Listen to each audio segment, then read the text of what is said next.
밭에서 금방 따온 듯한 아주 싱싱한 양배추 한 통을 마트에서 사오면 어떻게 씻어야 농약이 깨끗이 빠질까? 또 속이 약한데 먹어도 괜찮을까? 며칠 두면 혹시 시들지 않을까? 같은 걱정이 먼저 떠오르신 적이 있었죠? 예부터 이 서양에서는 양배추를 가난한 사람의 의사라고 불러왔고, 우리 선조들도 겨울 김장철 배추가 귀할 때마다 이 양배추로 물김치를 담가서 속이 편한 반찬으로 삼기도 했습니다. 실제로 20세기 초에 미국, 유럽의 병원에서는 위궤양 환자에게 양배추즙을 처방할 정도로 과학적 효능이 아주 널리 인정받았었죠. 그런데 그렇다고 무턱대고 많이 아무렇게나 드시면 비타민과 항암 성분을 허비할 수 있거나 복부의 팽만감이나 설사 같은 불편을 겪을 수가 있습니다. 그래서 밭에서 식탁까지 씻고 이 보관하고 먹는 전 과정을 차근히 짚어가면서 양배추의 숨은 가치를 영상 끝까지 한번 보시면 이렇게만 하면 양배추가 약이 되는구나 하고 양배추 박사님이 되실 수가 있을 거예요. 먼저 농약의 염려부터 한번 해결해 보겠습니다. 시중의 기사나 몇몇 영상에서는 이 양배추가 농약 범벅이 된 채소라고 겁을 주기도 하는데요. 작물의 생육 과정을 자세히 보면 사실과 조금 다릅니다. 이 양배추는 씨를 뿌린 뒤에 40일 동안은 잎이 넓게 벌어지면서 해충의 피해가 많아서 살충제를 뿌리는 편인데요. 80에서 90일째부터는 잎이 안쪽으로 둥글게 말려 들어가면서 결구라는 단단한 공 모양을 만들게 됩니다. 이때부터는 벌레가 침투하기가 좀 어렵고 또 농약을 쳐도 껍질에 두세 장까지만 닿게 됩니다. 우리는 그 겉잎을 떼어버리고 안에 있는 속의 잎을 먹기 때문에 잔류 농약량이 자연히 줄어들게 될 수가 있습니다. 농촌진흥청의 조사에서도 시중에 유통 중인 양배추의 잔류 농약 검출률이 1% 미만, 그것도 기준치의 절반 이하였습니다.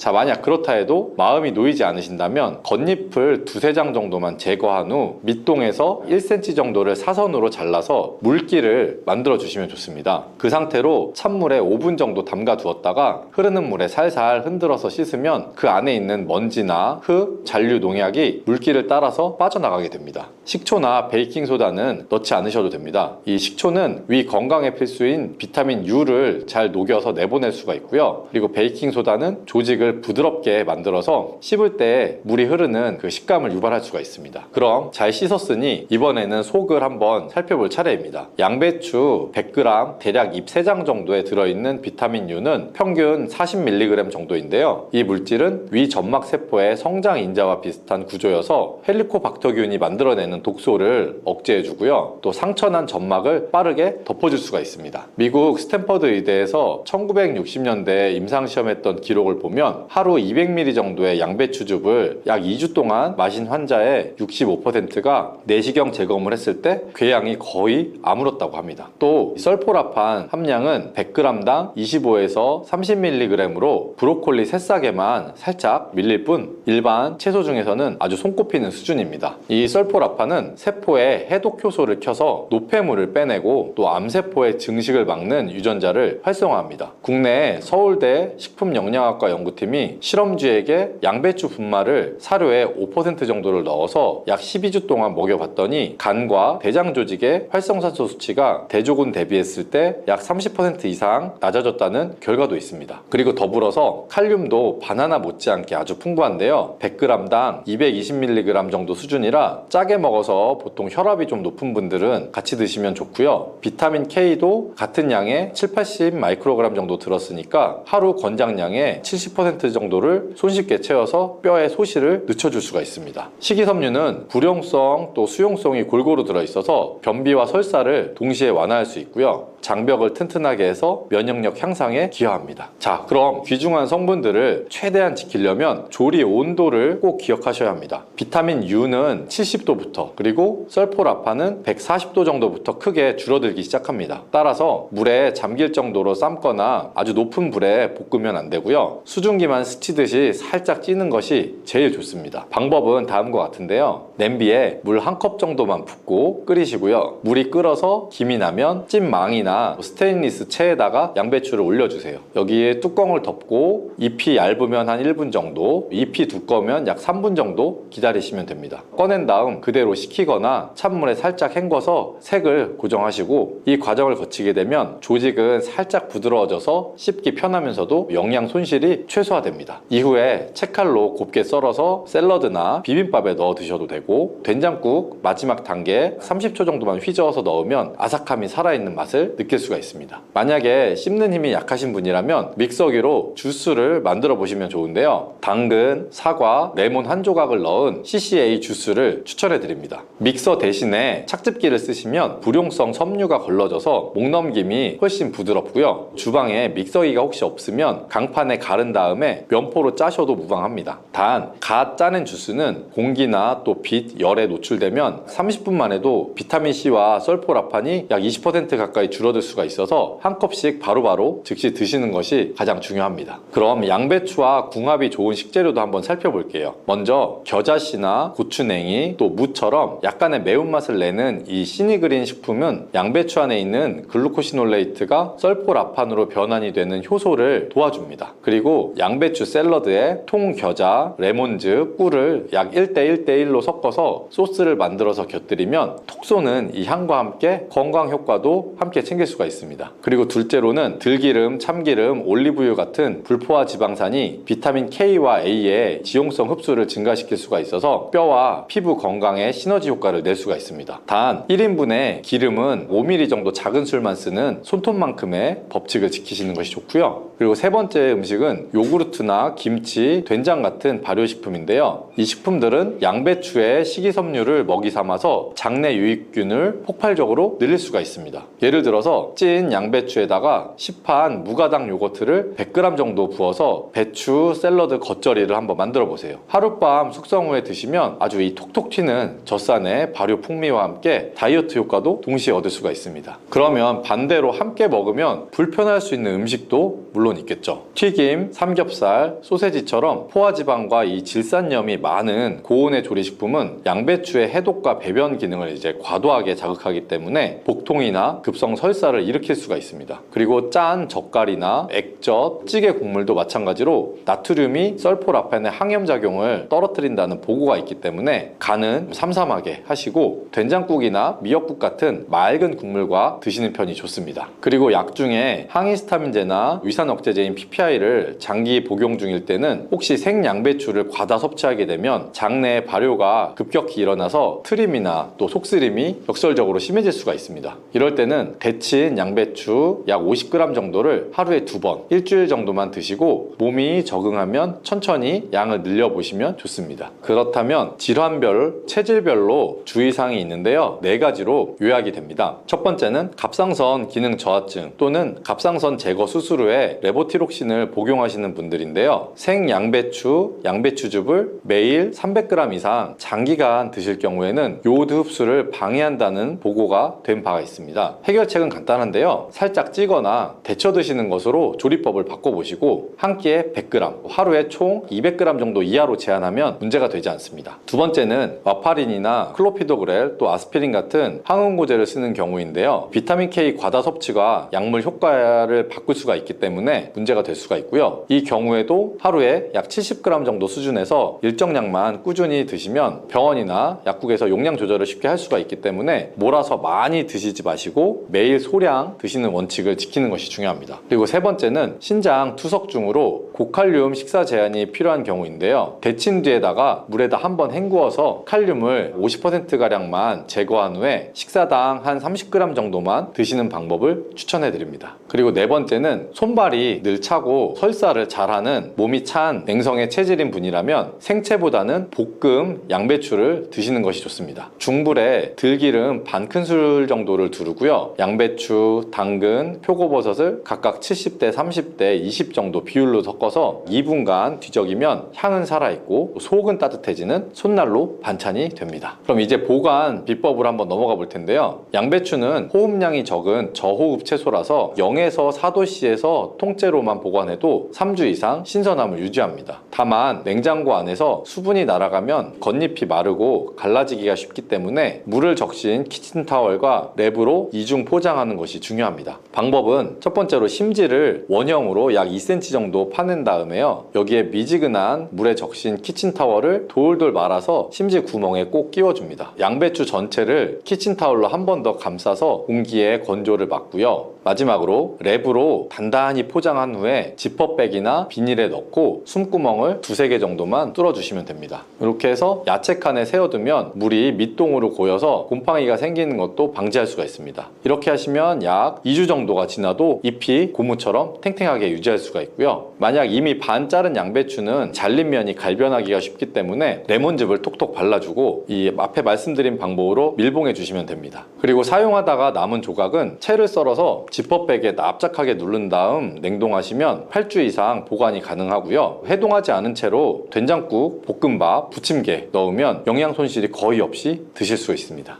그러면 이 양배추를 활용하는 레시피를 조금 더 풍성히 알려드릴게요. 첫 번째는 위가 편한 아침 죽입니다. 전날 밤에 찐 양배추 약 80g, 그리고 물에 불린 찹쌀 2큰술 정도, 여기에 물 400ml, 그리고 구운 들깨가루 1큰술, 그리고 소금 1꼬집을 넣고 중약불에서 약 10분만 저어주면 부드러운 죽이 완성이 됩니다. 두 번째는 당뇨와 체중 조절을 위한 양배추 스테이크인데요. 양배추를 두껍게 약 2.5cm 정도로 동그랗게 썰은 다음에 올리브유, 후추, 파슬리를 뿌려서 200도씨로 예열한 오븐에 15분 정도 구우면 겉은 약간 카라멜라이즈화 되고 속은 촉촉해서 스테이크 대용으로 좋습니다. 세 번째는 손주들도 좋아할 양배추 오믈렛인데요. 잘게 다진 양배추 50g, 달걀 2알, 우유 2큰술, 치즈 1장을 섞어서 프라이팬에 반달 모양으로 익히면 색감이 곱고 비린내가 없이 영양 만점인 간식이 됩니다. 그리고 네 번째는 어르신 입맛에 맞춘 양배추 물김치인데요. 채를 썬 양배추 약 300g 정도, 여기에 미지근한 소금물, 그리고 배즙 100ml 정도, 여기에 마늘, 생강즙 1작은술, 찹쌀풀 반컵을 섞어서 하루 동안 실온에서 발효한 후에 냉장으로 숙성해서 드시면 속이 화해지면서 시원하게 드실 수 있습니다.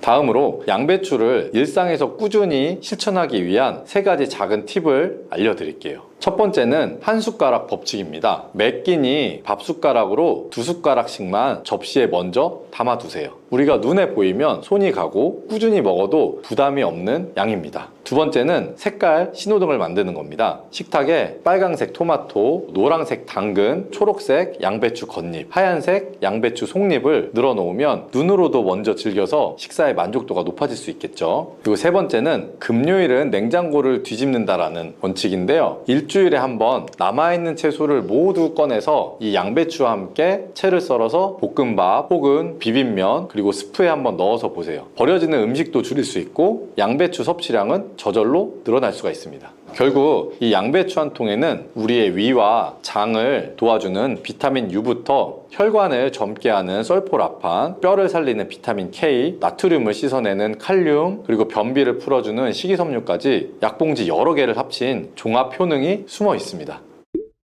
특히 여성의 경우에는 폐경 이후에 나타나는 호르몬의 변화로 인해서 고지혈증이 더 취약해져요. 고지혈증은 남성들이 더 위험한 거 아니야? 여성분들 굉장히 의외죠. 여성분들은 폐경 이후 고지혈증의 위험이 급격하게 증가가 되는데, 여성 폐경 이후 호르몬 변화로 인해서 나쁜 콜레스테롤이라고 불리는 LDL 수치가 증가하고 좋은 콜레스테롤이라고 부르는 HDL 수치는 감소하게 돼요. 이 LDL이 중성지방 수치를 높이는 경향이 있기 때문에 고지혈증에 걸릴 수 있는 확률이 높아질 수 있죠. 미국 하버 UCLA 의료센터 연구팀은 체내 콜레스테롤 합성은 저해하는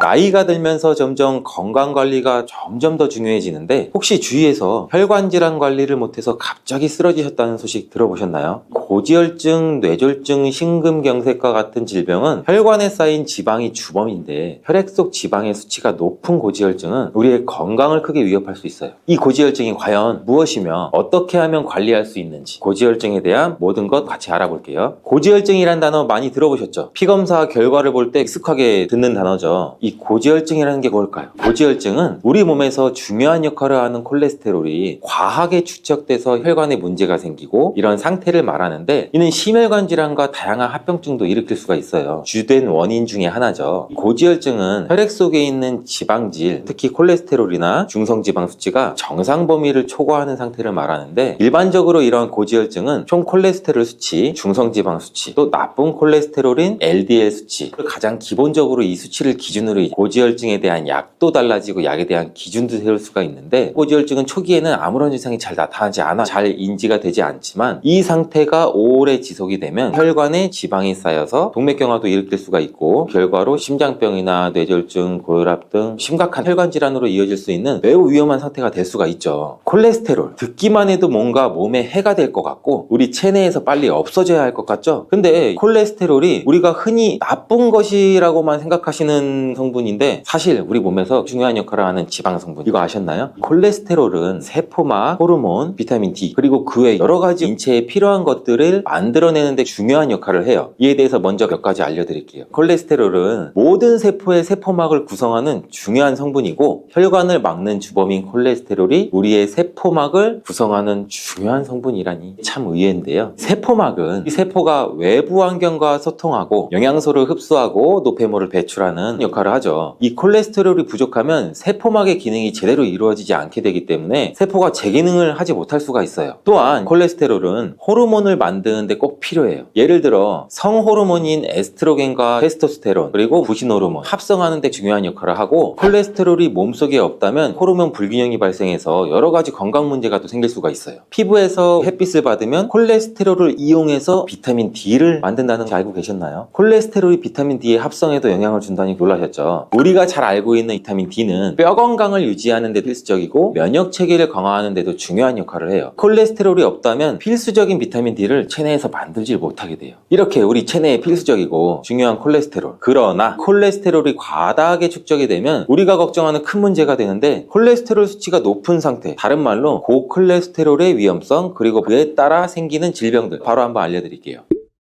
고콜레스테롤은 단순히 숫자상으로 높을 뿐만 아니라 실제로 혈관 건강에 심각한 영향을 미칠 수 있다는 거 다들 알고 계시죠? 고지혈증이 지속이 되면 혈관에 지방이 축적되어 혈관이 좁아지고 딱딱해지고 결국 동맥경화증이 발생하게 되는데, 동맥경화증은 혈관이 딱딱해지고 좁아져서 혈액이 원활하게 흐르지 않게 만드는 질환이에요. 이로 인해서 발생할 수 있는 위험 질환 3가지 바로 알려드릴게요. 첫 번째는 심장병이고, 심장병은 고지혈증과 매우 밀접한 관련이 있어요. 고지혈증은 심장병의 발병에 아주 큰 영향을 주는데, 이로 인해서 혈관벽에 지방이 축적되면 혈관이 좁아지거나 막히게 된다는 거 알고 계시죠? 혈액의 흐름이 원활하지 않게 되고, 이로 인해서 심장에 산소 공급도 부족해지고 결국엔 심장마비, 협심증, 심근경색, 심혈관 질환이 발생할 수 있죠. 고지혈증이 유발할 수 있는 질환 2번째는 뇌졸중이에요. 뇌졸중에는 뇌의 혈액이 제대로 공급되지 않을 때 발생될 수 있는데, 고지혈증으로 인해 혈관이 좁아지거나 막히게 되면 뇌로 가는 혈액이 차단될 수가 있겠죠. 그렇게 되면 뇌졸중의 발생 위험도 높아지고,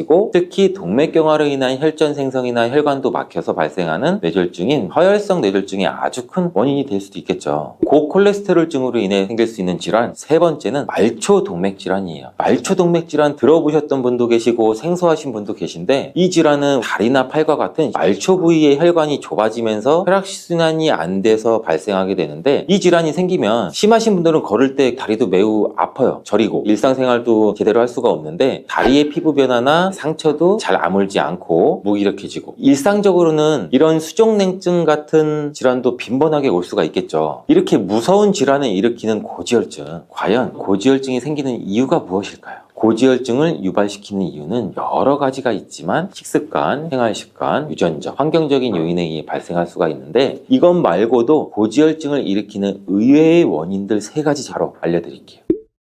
첫 번째, 나이와 성별이에요. 우리가 흔히 얘기하는 가족력이라고 얘기하는 유전적 요인 말고도 자연스럽게 나이가 들면서 고지혈증의 위험이 커져요. 이는 호르몬의 변화, 대사율 감소, 그리고 혈관의 탄력성 감소 등의 이유로 발생하게 되는데, 특히 여성의 경우에는 폐경 이후에 나타나는 호르몬의 변화로 인해서 고지혈증이 더 취약해져요. 고지혈증은 남성들이 더 위험한 거 아니야? 여성분들 굉장히 의외죠. 여성분들은 폐경 이후 고지혈증의 위험이 급격하게 증가가 되는데, 여성 폐경 이후 호르몬 변화 변화로 인해서 나쁜 콜레스테롤이라고 불리는 LDL 수치가 증가하고 좋은 콜레스테롤이라고 부르는 HDL 수치는 감소하게 돼요. 이 LDL이 중성지방 수치를 높이는 경향이 있기 때문에 고지혈증에 걸릴 수 있는 확률이 높아질 수 있죠. 미국 하버 UCLA 의료센터 연구팀은 체내 콜레스테롤 합성은 저해하는 스타틴 계열의 약물을 복용하고 있는 폐경기 여성 579명을 대상으로 심혈관 질환 발병률을 추적 관찰했대요. 폐경 이후 여성 호르몬의 급격한 감소로 인해서 심장 동맥의 플라크 수치가 고령 여성의 경우 젊은 여성에 비해 훨씬 빠른 속도로 증가된다고 발표했어요. 그래서 젊었을 때보다는 중년 이후에는 남녀 불문하고 고지혈증을 관리하는 게 중요하다고 말씀드리는 거예요. 두 번째는 고지혈증을 일으키는 원인은 비만이에요. 많은 논문과 실험을 통해서 과체중이나 비만은 고지혈증의 주요 원인 중 하나라고 입을 모아 말씀하시는데, 비만이 되게 되면 지방세포가 비정상적으로 또 커지게 되고 이 세포에서 염증 물질이나 호르몬이 분비가 되는데 이로 인해서 지방대사가 비정상적으로 이루어져요. 이것이 지속이 되다 보면 결국에 중성지방과 나쁜 콜레스테롤인 LDL 수치가 높아지고 좋은 콜레스테롤인 HDL 수치는 낮아지는 거죠. 또한 비만은 인슐린 저항성도 증가시키게 돼서 혈액 내 혈당에 대한 인슐린의 반응이 잘 안 된다, 쉽게 설명드릴 수가 있는데, 이게 혈당 조절 문제도 일으키게 되고 콜레스테롤 중성지방 농도도 급해서 지방이 간에 축적이 돼서 지방간과 같은 증상도 일으킬 수가 있겠죠. 고지혈증을 막기 위해서는 체중 관리가 필수라는 거 잘 아셨죠? 고지혈증에 악영향을 주는 세 번째 원인, 흡연과 음주예요. 담배는 백해무익이라고 하잖아요. 세계적으로 금연 캠페인도 많이 하고 있고, 혈관 질환을 예방을 위해서는 이 두 가지는 꼭 끊던지 줄이시는 게 좋은데, 흡연과 음주는 고지혈증에 안 좋은 습관이에요. 흡연은 혈관도 수축시키고 나쁜 콜레스테롤인 LDL 수치도 높이면서 좋은 콜레스테롤인 HDL 수치도 감소시키는 원인이 되고, 흡연은 혈관벽도 손상시키고 동맥경화증도 유발시킬 수 있고 심장병, 뇌졸중, 나쁜 거를 마시고 계시잖아요. 또한 음주도 중성지방도 높일 수 있고 고지혈증도 일으킬 수가 있고 체중 증가에도 영향을 미칠 수가 있고 위에서 말한 비만으로 인해서 악영향을 줄 수가 있죠. 이렇게 위험한 고지혈증을 예방하기 위해서 먹어야 할 음식들도 궁금해 하실 거예요. 과연 무엇을 먹어야 혈관 건강에 도움이 되는지 세 가지 알려드릴게요.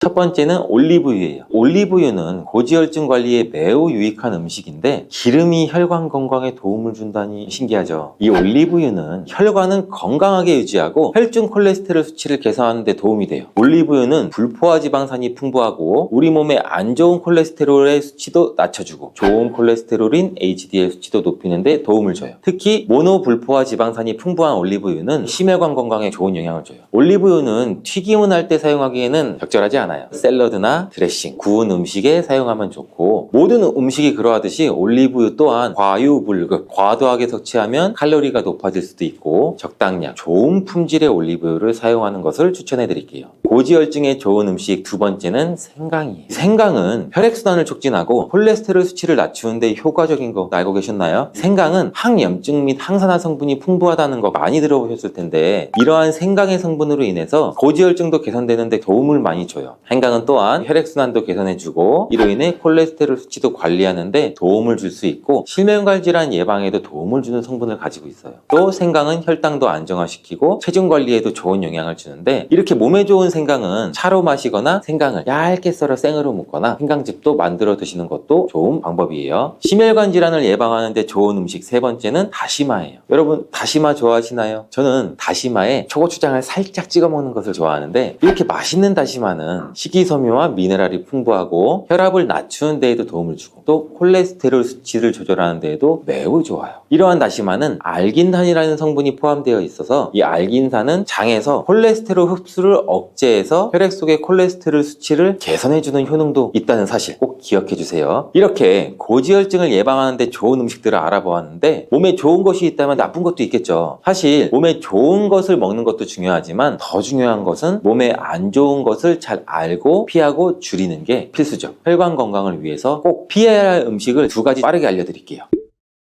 고지혈증을 위해서 절대 피해야 할 음식 첫 번째는 튀김류예요. 튀김류에는 트랜스 지방이 많이 포함되어 있어서 나쁜 콜레스테롤을 증가시킬 수가 있어요. 트랜스 지방이 건강에 관심 있으신 분들이면 익숙한 단어일 거예요. 트랜스 지방은 식물성 기름을 부분적으로 경화시키는 과정에서 만들어지는 불포화 지방의 일종인데, 자연적으로 일부 동물성 식품에서 미량 존재할 수는 있어요. 대다수 트랜스 지방은 가공식품, 튀긴 음식, 패스트푸드, 라면 등에 들어있죠. 이 트랜스 지방이 고지혈증도 악화시키고 체중 증가와 혈당 증가를 초래할 수 있는데, 트랜스 지방은 체내 염증 반응도 촉진할 수가 있어요. 이게 지속이 되면 혈관에 손상도 주고 동맥경화도 가속을 시킬 수가 있고, 결과적으로 심혈관 질환에 대한 위험을 높일 수가 있어요. 혈관 건강을 위해서는 꼭 피해야 하는 음식 두 번째는 빵입니다. 정제 탄수화물 빵은 혈관 건강에 악영향을 주는데, 그 중에서 포화지방까지 함유되어 있는 경우가 많아요. 예를 들면 버터 대신 마가린을 써서 만든 크루아상, 고로케, 꽈배기, 튀김 빵 종류, 동물성 크림 대신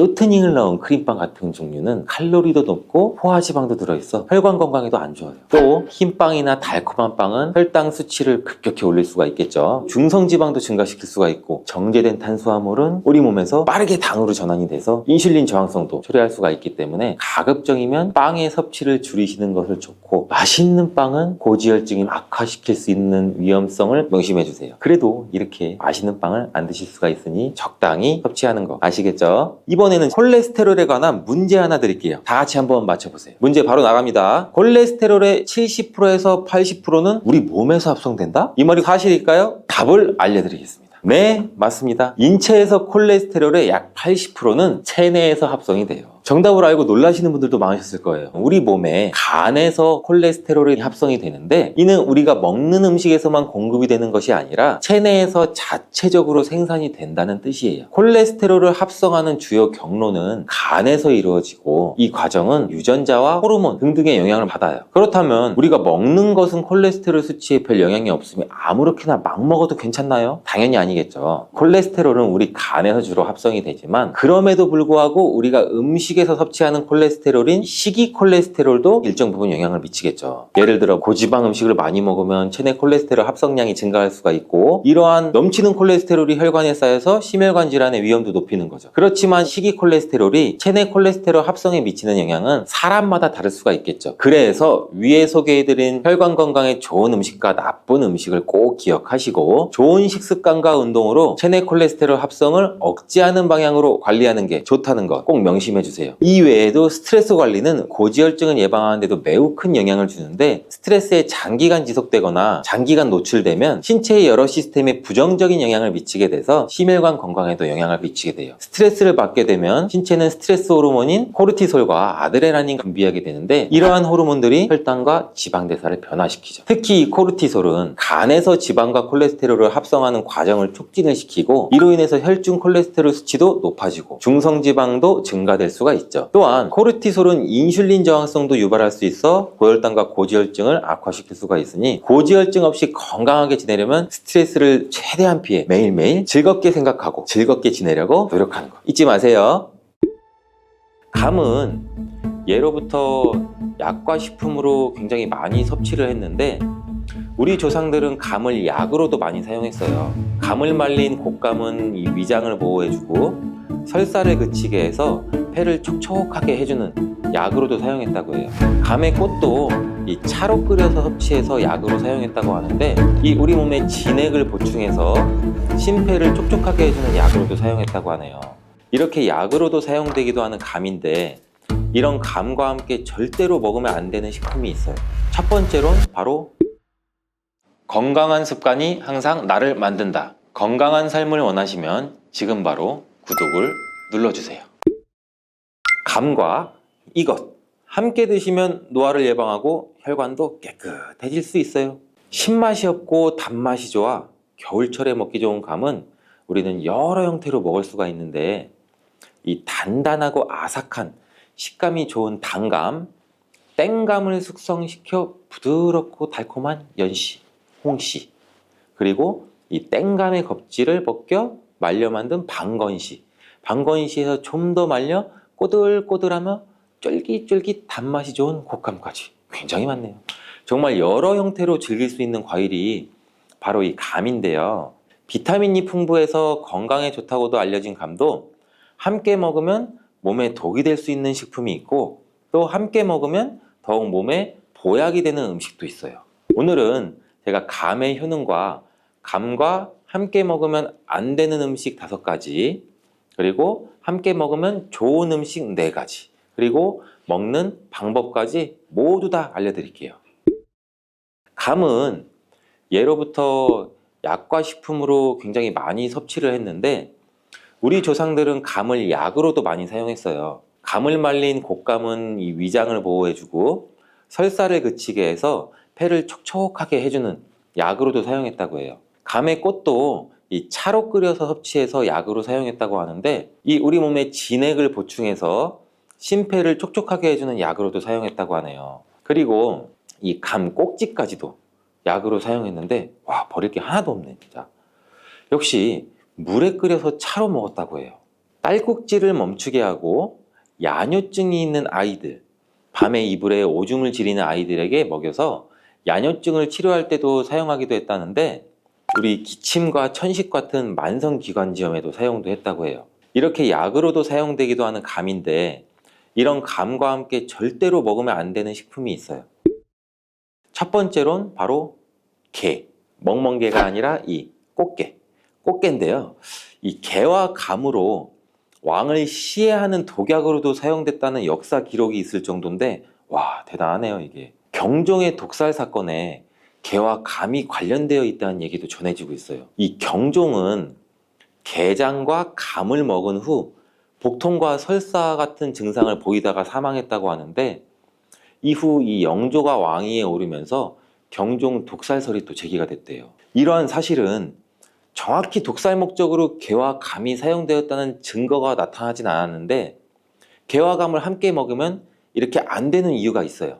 한의서인 본초 강목에서 보면 감과 게를 함께 먹으면 복통이 일어나고 설사를 하게 된다고 나와 있는데 찬 성질의 음식이어서 감과 게장은 이 소화기관이 약한 사람이나 지병이 있는 사람들한테는 치명적일 수 있다라고 쓰여져 있어요. 이런 이유는 게는 신선도가 빨리 떨어지죠.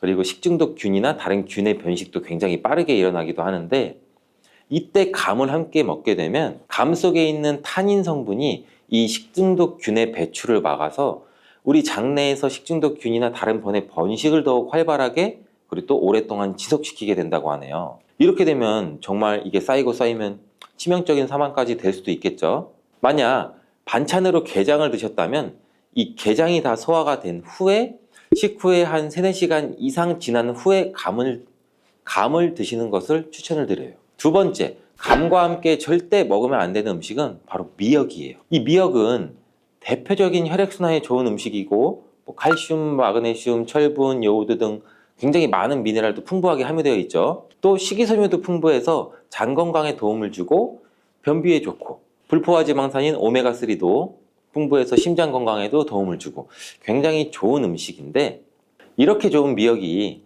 감과 함께 먹게 되면 감에 들어있는 탄닌 성분과 미역에서 나오는 이온이 반응을 해서 감미역석이라는 물질이 생기게 된다고 해요. 이 감미역석은 소화가 어렵고 몸에서도 잘 배출이 되지 않아서 우리 위장에도 부담을 주고 복통도 유발할 수가 있다고 하네요. 앞으로 감과 미역은 함께 드시지 말고 먹는 시간차를 두시거나 섭취에 주의하시길 바라겠어요. 또 세 번째, 감과 함께 먹으면 안 되는 음식은 바로 도토리묵이에요. 이 도토리묵은 대표적인 다이어트 식품이잖아요. 도토리묵은 아무리 먹어도 살도 안 찌고 칼로리도 낮고 이렇게 많이들 알고 계시는데 맞아요. 칼로리도 낮고 식이섬유도 풍부해서 소화도 도와주고 혈당이나 콜레스테롤 감소에도 도움을 준다고도 알려져 있어요. 또한 비타민도 풍부해서 우리 몸의 에너지 대사도 활발하게 해주며 또 피부 건강에도 도움을 주는데 이 도토리묵을 먹으면 어떤 맛이 나세요? 달고 그러세요? 아니죠. 조금 씁쓸한 맛이 나죠. 탄닌 성분 때문이에요. 이 도토리에도 감과 같은 탄닌 성분이 풍부하게 함유가 되어 있어서 감과 함께 도토리묵을 먹으면 이 철분과 탄닌의 결합으로 빈혈과 저혈압 환자에게도 악영향을 미칠 수가 있죠. 또 탄닌은 물을 빨아들이는 성질이 굉장히 강한데 이것 때문에 장을 수축시키고 변이 딱딱해져서 변비를 일으킬 수도 있어요. 만약 반찬으로 도토리묵을 먹고 후식으로 감을 드셨다면 물도 평소보다 2컵 정도 더 많이 드시는 거를 추천을 드릴게요. 네 번째로 감과 함께 먹으면 안 되는 음식은 바로 계란이에요. 계란? 완전 식품이라 불리는 계란. 계란 후라이로도 먹고 계란말이, 계란 달걀, 각종 뭐 채소와 계란까지 볶아도 먹고 계란볶음밥도 있고 굉장히 계란은 풍부하게 많이 활용이 되는데 과연 감과 같이 먹으면 안 된다니 굉장히 놀라셨죠? 계란 그 자체만으로는 의사 선생님들도 굉장히 좋은 음식이라고 완전 식품이라고 많이들 추천을 해주시는 음식인데 이 계란 노른자에는 루테인이랑 지아잔틴 그리고 비타민 A가 풍부해서 또 눈 건강에 좋다고도 알려져 있죠. 또 면역력도 강화시켜주는 식품으로 알려져 있어요. 그리고 이 비타민 B12도 풍부해서 혈액 생성과 뇌 기능도 좋게 하죠. 또 치매 예방에도 좋은 음식이고 또 단백질도 풍부하고 와 계란의 효능도 굉장히 많네요. 이렇게 우리 몸의 조직과 근육을 구성하는 데 필요한 아미노산을 공급해 주는데 탁월한 효능이 있기도 하는데 이런 계란을 감과 함께 먹게 되면 오히려 건강을 해칠 수가 있대요. 그 이유가 무엇이냐? 바로 계란의 단백질이 감의 탄닌 성분과 만나서 이게 단백질이 변성이 생겨요. 그래서 우리 몸의 수분을 빨아들이는 현상이 나타나게 되죠. 이렇게 되면은 복통이 일어날 수도 있고 소변 속의 수분까지 흡수하게 돼서 요산의 농도를 또 지나치게 높일 수도 있고 신장에 또 무리를 줄 수 있고 이게 굉장히 심하면은 뭐 신장결석이나 요로결석 이런 결석인 증상도 생길 수가 있겠죠. 또한 위의 수분도 급격히 흡수하게 되면 위산도 과도하게 분비가 되고 이렇게 되면 위경련도 일으킬 수가 있어요. 이렇게 우리 몸에 해로울 수가 있다니 저도 이번에 조사하면서 정말 깜짝 놀랐는데 앞으로는 감과 계란을 절대 함께 먹지 말고 식사할 때는 조금 텀을 두시거나 좀 나중에 드시거나 이런 식으로 조절해서 드시면 굉장히 좋을 것 같아요. 다섯 번째, 감과 함께 드시면 안 되는 음식은 바로 고구마입니다. 감뿐만 아니라 겨울철에 자주 먹게 되는 음식이 또 이 고구마잖아요. 왜 같이 먹으면 안 될까요? 이 감과 고구마를 함께 드시는 일은 없어야 됩니다. 그 이유는 감과 고구마를 함께 드시게 되면 이 위장장애를 일으키고 복통도 유발할 수가 있어요. 고구마에 들어있는 당 성분이 감에 함유된 탄닌과 만나게 되면 또 불용성 침전물이 생성이 돼요. 녹지 않는 거죠. 이 불용성 침전물은 소화도 잘 되지 않아서 우리 위장에 부담도 주고 소화도 안 되고 복통도 같이 일으키는 원인이 될 수가 있어요. 요즘같이 추울 때 입맛이 없어 식사 대용으로 고구마를 드시고 간식으로 감을 드시는 분들도 계실 텐데 이렇게 되면은 건강을 해칠 수가 있으니 지금 본 내용을 기억하셔서 고구마를 식사나 간식으로 드셨다면 감은 그 다음 식사, 점심에 드셨다면 감은 저녁 이런 식으로 드시면 조금 더 좋겠습니다.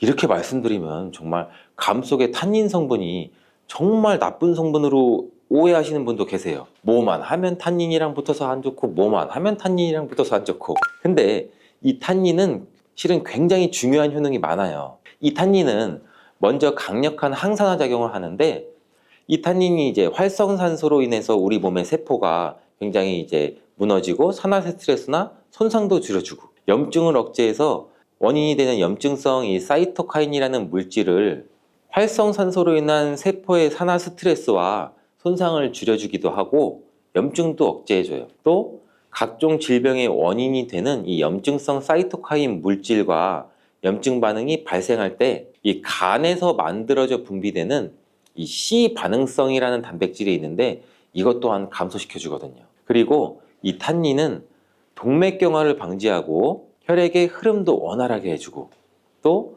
고혈압이신 분들의 혈압도 안정을 시켜주는 효과도 같이 갖고 있어요. 또 탄닌은 항바이러스 또 항균이나 살균 작용도 갖고 있어서 미생물 감염과 세균으로 인한 감염을 막아주는 데에도 아주 큰 도움도 되고 면역력 증가에도 물론 도움이 돼요. 또한 우리 몸의 장 점막을 수축시켜서 지방과 결합해 변을 단단하게 해줘서 장에 탈이 나거나 설사가 발생해서 설사를 먹게 해주는 효과가 있어요. 감에는 이처럼 탄닌뿐 아니라 비타민 A와 C도 풍부하게 함유가 되어 있어 피로 회복에도 도움을 주고 우리 피부도 맑게 할 뿐만 아니라 탄력 또한 좋게 하고 호흡기 질환 예방하는 데에도 굉장히 큰 도움을 줄 수가 있죠. 또한 감에는 이 토마토에 들어있는 성분처럼 라이코펜이라는 성분도 풍부한데, 이 라이코펜은 우리 몸의 체액과 전해질 비율을 우리 몸에 알맞게 조절해줘서 외부의 바이러스 침투도 막아주는 효과도 같이 가지고 있어요.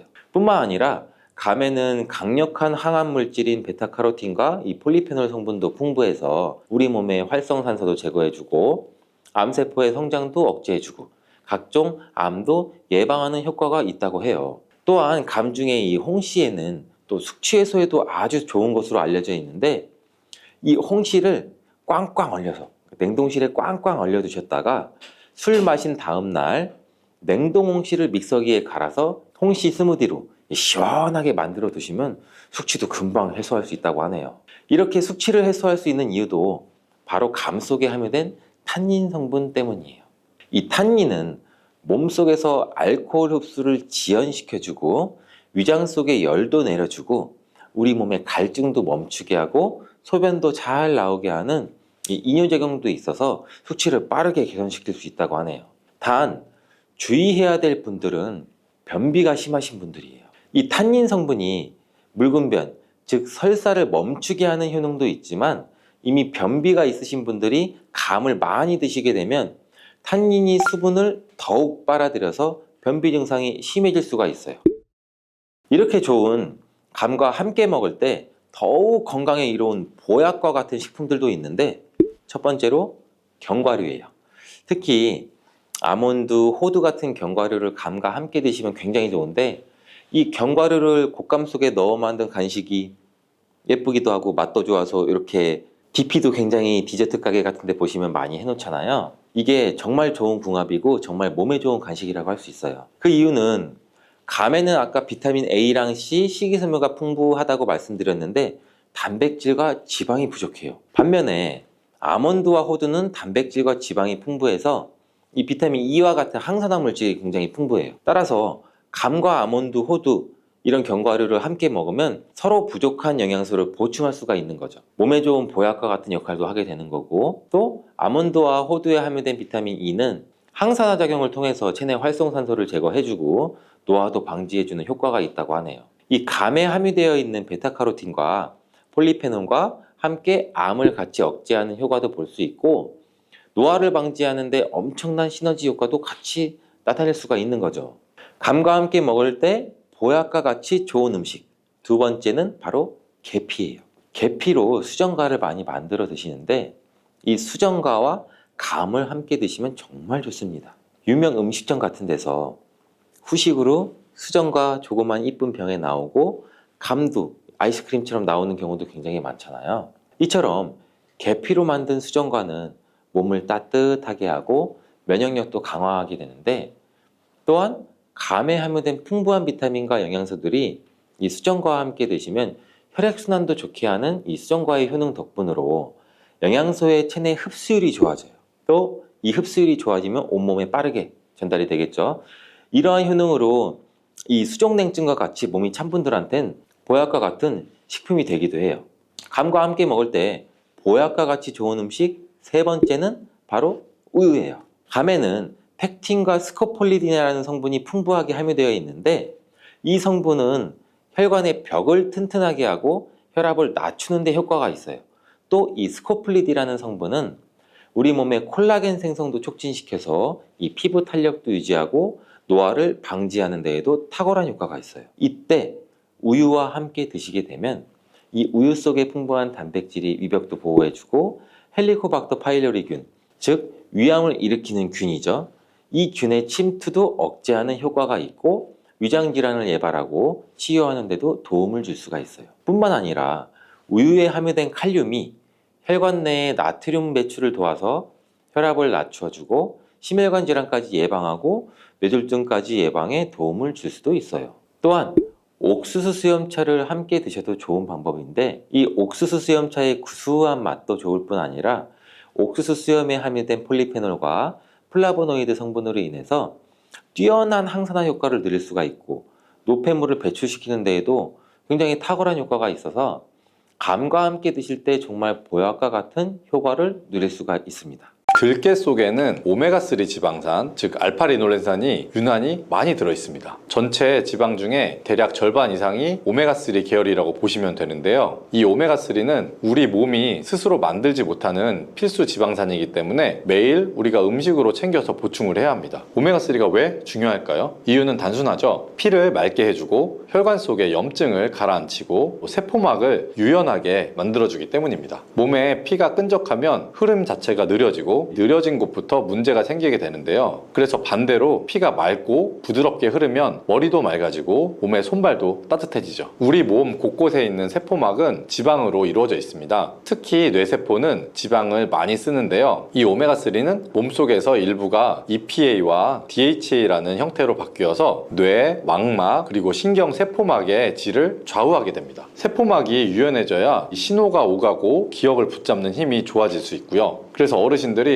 아우 이름이 자꾸 혀끝까지 나왔다가 도망가, 단어가 생각이 안 나 하실 때는 식단에서 이 오메가3를 꾸준히 채워주면 점차 맑아지는 느낌을 받는 분들이 많습니다. 물론 약처럼 즉시 바뀌는 것은 아니죠. 며칠 또 몇 주 그리고 몇 달 차분히 쌓이다 보면 점점 표가 나게 됩니다. 그리고 혈관 쪽의 이야기도 빼놓을 수가 없는데요. 우리 피는 액체여야 하죠. 그런데 당이 높거나 또 지방이 많아지면 피 자체가 끈기가 생기게 됩니다. 이 흐름이 둔해진 피는 모서리에서부터 먼저 염증을 만들 수가 있습니다. 오메가3는 이때 이 염증 유발 물질을 덜 만들게 해서 혈관벽이 덜 거칠어지도록 도와주고 또 혈관의 탄력도 지켜줄 수가 있죠. 만약 손발이 자주 저리고 귀에서 삐 소리가 난다든지 또 얼굴이 화끈거리는 분들이 들기름을 꾸준히 곁들여서 드셔보시면 한결 부드러워졌다고 표현하는 까닭이 바로 이런 이유입니다. 그리고 눈 건강에도 도움이 되는데요. 눈의 망막 그리고 황반 역시 지방으로 이루어져 있어서 이 오메가3가 꾸준히 들어오면 눈의 피로와 건조감이 완화되는 분들이 적지 않습니다. 여기에 들기름은 또 비타민 E 같은 지용성의 항산화 성분도 함께 들어있어서 활성산소로부터 세포막을 지키는데 보탬이 됩니다. 참고로 비타민 A는 주로 동물성 식품에 많고 식물 기름에는 비타민 E가 중심이라는 점을 기억해 두시면 좋고요. 대신에 녹황색 채소와 이 들기름을 같이 드시면 베타카로틴의 흡수가 크게 올라갑니다. 이것이 바로 식단의 시너지가 되는 것이죠. 또 관절과 피부 이야기도 해볼 수가 있는데요. 아침에 일어나면 손가락 마디가 뻣뻣하고 계단을 오르내릴 때 무릎이 뜨겁고 욱신거린다면 그 자리에는 미세한 염증과 함께 혈류 저하가 함께 있습니다. 오메가3는 이런 염증의 매개체를 가라앉히기 때문에 열감과 붓기를 줄일 수가 있고요. 피부 장벽에는 윤활유 같은 구실을 합니다. 바람에 금세 갈라지는 입술, 또 팔꿈치, 종아리 같은 건조감에도 먹는 들기름을 조금씩 바르시면 도움이 될 수가 있습니다. 단 바르실 때는 처음에 소량만 한번 테스트를 해보시고 자극이 없을 때만 얼굴로 넓혀주셔도 좋습니다. 그리고 이 들기름을 복용하면 위와 장이 편해지는 분들도 많은데요. 기름 한 숟갈이 십이지장에 닿게 되면 담즙이 톡하고 분비가 되는데 담즙은 지방의 소화와 배변의 윤활에도 도움을 줍니다. 변이 딱딱해서 고생하시는 분이 아침 공복에 작은 숟갈의 들기름을 물과 함께 삼키면 부드럽게 나오는 경우도 흔합니다. 또한 역류성 식도염으로 이 목이 따갑고 가슴이 쓰릴 때 들기름을 직접 식도 점막에 스치게 드셔보시면 일시적으로 덜 따갑게 느끼는 분들도 있습니다. 물론 이거는 도포 효과에 가까운 생활 요령일 뿐이라서 약을 대신하는 건 아니지만 약과 함께 병용하시면 더 좋고요. 증상이 심하신 분들은 진료를 받으시는 것이 좋습니다. 이쯤에서 많은 분들이 물으시는데요. 그럼 올리브유 대신 무조건 들기름이 좋나요? 하지만 답은 용도가 다르다인데요. 올리브유는 오메가9이 주성분이라 오메가3의 공급원으로는 약한 부분도 있습니다. 반면에 이 들기름은 오메가3 보충에 유리하죠. 그래서 식단의 전체적인 그림이 중요합니다. 채소와 통곡물 또 콩류가 풍성하고 튀김이나 가공육이 적다면 올리브유든 들기름이든 각자의 장점 안에서 빛을 볼 수가 있죠. 굳이 한 가지만 고집할 필요는 없습니다. 오메가3 보강이 목표라면 들기름 쪽이 더 유리할 수는 있고요. 그러면 이제 고르는 법을 한번 배워볼 텐데요. 4가지만 기억하시면 거의 실패가 없습니다. 첫 번째로는 100% 들깨의 압착 방식인지 라벨을 확인하셔야 하는데요. 용매 추출은 맛이나 향이 좀 밋밋하고 잔유 용매가 마음에 걸릴 수가 있습니다. 그래서 압착, 물리적 착유 표기가 있는 것이 더 안전하고요. 그리고 저온, 냉압착 제품을 고르는 것이 좋습니다. 고온으로 볶거나 짜면 고소한 향은 강해지지만 하지만 오메가3가 쉽게 산화가 되고 과열 시에 유해 물질이 생길 수가 있습니다. 그리고 신선도가 이제 생명인데요. 제조일이 최근이고 너무 큰 병 말고 약 한 100에서 180ml 정도의 작은 병으로 한 번 사서 2달 정도 안에 다 먹을 수 있는 양의 용량이 좋습니다. 그리고 용기도 중요한데요. 햇빛을 막아주는 불투명한 갈색 유리병이 가장 이상적이고요. 뚜껑이 단단히 닫혀 있는지 꼭 확인하시면 좋습니다. 냄새를 맡아서 풀이나 약간 견과류 같은 고소한 향이 나면 괜찮지만 쨍하고 시큼한 냄새나 크레파스 같은 눅눅한 냄새가 나면 반드시 피하셔야 됩니다. 그리고 보관하는 방법은 아주 간단한데요. 빛, 또 산소, 그리고 열만 피하면 됩니다. 그리고 사용하실 때는 개봉 즉시 소분해서 쓰시는 것이 좋습니다. 혹시 큰 병을 사셨다면 2주분 정도씩 유리 용기로 나눠서 가득 채운 다음에 공기층을 최대한 줄이고요. 뚜껑을 꼭 닫아 놓습니다. 그리고 이것을 냉장 보관하시는 것이 안전한데요. 냉장고 문 선반처럼 온도 변화가 큰 칸은 피하시고 안쪽에 깊은 선반이나 김치 냉장고를 쓰시면 좋습니다. 쓸 때마다 바로바로 꼭 닫아주시고 병 주둥이에 묻은 기름은 키친타월로 닦아서 산패를 늦춰주면 좋습니다. 개봉 후에는 2개월, 최대한 3개월 안에 다 드시는 것이 좋고요. 혹시 남아서 좀 아깝더라도 만약 쓴맛이나 비린 향이 올라오거나 하면 과감히 드시지 않는 게 내 몸에 이롭습니다. 그럼 산패 걱정을 조금이라도 줄이는 꿀팁이 하나 있는데요. 7대3 혼합법이라고 들기름 7에 참기름 3을 섞어서 두면 참기름 속에 리그난이 뛰어난 항산화제 역할을 해서 들기름의 산화를 잡아줄 수가 있습니다. 또한 고소한 향도 더 살아나니까 들기름 특유의 이 풍미가 부담스러운 분께도 좋겠죠. 단 이 비율 이상이 되면 오메가3 섭취량이 과해져서 염증 조절 이제 균형이 흐트러질 수가 있기 때문에 7대3 또는 8대2 정도의 범위 안에서 섞으시는 것이 좋습니다. 들기름을 몸에 가장 이롭게 먹는 방법이 있는데요. 공복이나 식사 중에 언제 먹느냐, 또 양념이나 볶음 어디에 쓰느냐에 따라 효과가 조금씩 달라집니다. 담즙 분비를 촉진해서 간, 담의 해독과 변비 완화를 노리신다면 아침 공복에 큰 술 하나를 그대로 삼키시면 됩니다. 꿀 2-3방울을 떨어뜨리면 뒷맛이 덜 텁텁하고 기름 비린내에 약하신 분은 미지근한 물을 반컵을 곁들이면 목 넘김이 훨씬 부드러워지고요. 반면에 이 오메가3의 흡수율과 함께 지용성 비타민 A, E, K의 흡수를 높이고 싶으면 식사와 같이 드시는 편이 좋습니다. 예를 들어 비빔밥, 비빔국수, 나물무침, 묵사발, 막국수에 들기름을 한 숟갈 둘러주시면 채소 속의 베타카로틴과 비타민 K가 몸에도 더 잘 들어오고 포만감도 길어져서 과식을 막을 수가 있습니다. 단 볶거나 튀길 때는 반드시 중간에서 약불로 아주 짧은 시간 쓰는 원칙을 지키셔야 됩니다. 가정용 가스레인지의 중불은 바닥 온도가 약 120도 전후인데 들기름의 발연점이 160도 안팎이라서 잠깐 볶는 정도는 괜찮습니다. 다만 김을 기름에 푹 적셔서 직화 불판에 굽거나 들기름에 달걀이 기름이 자글자글 하도록 튀기듯이 붙이는 것은 피하는 것이 좋고요. 3분 정도 넘게 약 170도 이상 가열이 되면 맛이 쓰고 연기가 자칫 시큼하게 올라올 수가 있는데 이때가 바로 독소가 생길 수 있는 시점입니다. 그래서 들기름 향을 살리면서 열 손실을 최소화하려면 다 볶은 채소나 밥을 불에서 내린 뒤에 마지막에 한 숟갈 살짝 둘러 섞어 주시면 됩니다. 그리고 함께 먹으면 상승 효과를 내는 음식도 알아두면 좋겠죠. 첫 번째는 파, 깻잎, 시금치처럼 베타카로틴과 비타민 K가 풍부한 녹황색 채소와 궁합이 좋습니다. 지용성 비타민이 이 들기름에 녹아서 흡수율이 약 3배 가까이 올라갈 수가 있습니다. 그리고 둘째로는 마늘, 양파, 부추, 생강 같은 향신료 채소인데요. 이들에는 보통 폴리페놀과 유황의 화합물이 많아서 오메가3가 이 산화되는 속도를 늦춰줄 수가 있고 특유의 매운 향이 들기름의 고소함과 조화가 돼서 잡내도 줄일 수가 있습니다. 그리고 세 번째는 전통 발효장, 특히 된장, 청국장, 간장인데요. 된장찌개를 다 끓인 뒤에 식탁에서 들기름 작은 술을 돌리면 감칠맛이 또 살아나고 된장 속에 유산균이나 바실러스균이 오메가3와 함께 장벽의 재생을 도와줄 수도 있습니다. 자, 그렇다면 반대로 피해야 될 음식도 있는데요. 첫 번째는 튀김, 돈가스, 치킨처럼 이미 기름이 과다한 음식입니다. 포화지방 또 트랜스지방과 함께 섞이면 이 오메가3의 염증 억제 효과가 묻히고 총 열량만 올라가게 됩니다. 그리고 두 번째는 매우 짜거나 설탕이나 물엿이 듬뿍 들어간 양념인데요. 짠맛이 강하면 몸이 나트륨을 잡아두느라 칼륨과 마그네슘의 대사가 흔들려서 혈압이 올라갈 수가 있고 당류가 많으면 기름과 만나서 중성지방 생산이 가속화됩니다. 그리고 세 번째는 혈액응고 억제제를 드시는 분이 고용량의 들기름을 갑자기 많이 드시는 건데요. 이 오메가3도 혈소 섭섭한 응집을 약간 낮추는 효과가 있기 때문에 와파린이나 혹은 클로피도그레 같은 혈전 억제제 복용자는 큰 술 이상 과다 섭취를 삼가하시는 것이 좋습니다.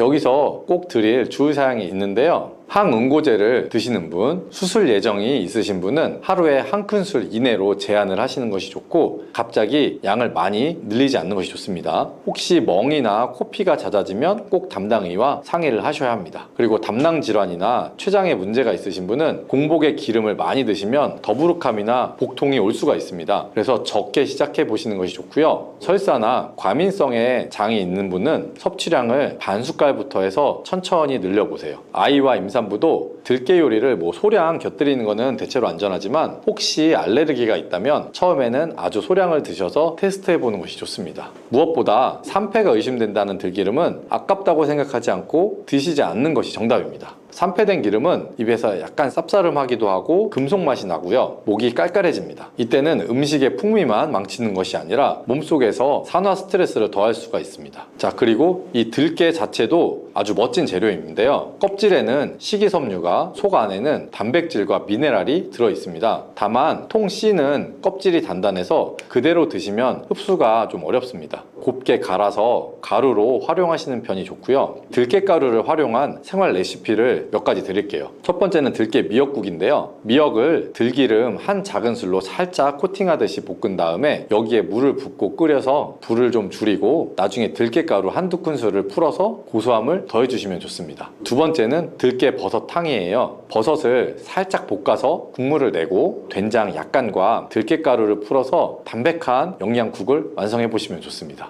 세 번째는 들깨 무침인데요. 시금치, 쑥갓, 브로콜리를 데쳐서 물기를 짜고 여기에 소금과 간장 한 꼬집 그리고 들깨가루, 들기름을 살짝 넣어서 짭짤하고 고소한 무침으로 드시면 좋습니다. 네 번째는 들깨죽입니다. 찹쌀죽을 마지막에 불을 좀 줄인 상태에서 들깨가루로 농도를 맞추면 어르신들의 보양식으로 아주 그만입니다. 그러면 하루에 권장 섭취량은 어느 정도가 적당할까요? 건강한 성인은 하루에 약 12큰술이면 충분하고요. 혹시 체중 관리 중이시면 하루 한 큰술로 시작해 보는 것이 좋습니다. 들기름을 더 드신다고 살이 갑자기 확 찌진 않지만 어디까지나 이 기름은 열량이 될 수가 있습니다. 밥, 빵, 설탕을 줄이는 것과 동시에 함께 조절하셔야 좋은 변화를 느낄 수가 있고요. 그리고 혈당을 관리하는 분이라면 이 들기름을 식사 시작에 먼저 드시거나 채소, 단백질과 함께 드시면 포만감이 길어져서 과식을 줄이는 데 도움이 될 수가 있습니다.